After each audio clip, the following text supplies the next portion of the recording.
L'aventure de notre start-up OneStock a commencé en 2010 à Toulouse sur la base des recherches menées dans un laboratoire appelé IRIT. Aujourd'hui, l'entreprise compte une 60aine de salariés et on se développe principalement sur le marché français, sur le marché anglais et notre objectif est bien sûr d'aller voir plus loin ce qui se passe en Europe et dans le monde.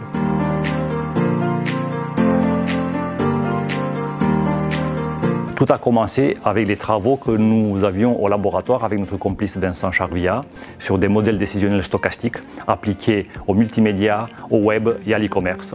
Ensemble, nous avons co-encadré le doctorat de Benoît Bacot, qui est devenu notre directeur technique. Nous cherchions un terrain de jeu pour nos algorithmes, on a choisi l'e-commerce et ça a très bien marché, il fallait qu'on monte une start-up.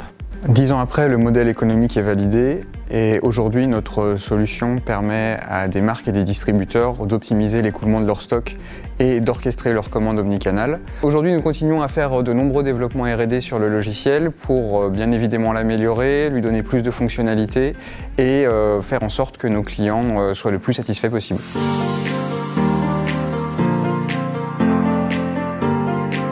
Passer du monde de la recherche à celui de l'entreprise, c'est quelque chose qui est tout à fait possible et d'ailleurs il est même obligatoire dans l'entreprise de continuer à faire de la recherche parce que c'est ce qui permet à l'entreprise d'être innovant et de se démarquer sur un marché souvent très compétitif. Il existe de nombreux dispositifs qui permettent d'être accompagnés et il est très important d'en bénéficier.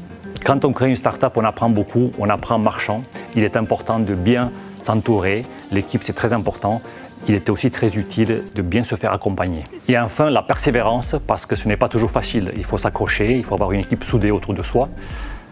Le projet initial, c'est comme un diamant brut. Il faut le ciseler, il faut le tailler, écouter le marché, rester à l'affût des opportunités. En bref, c'est une super aventure.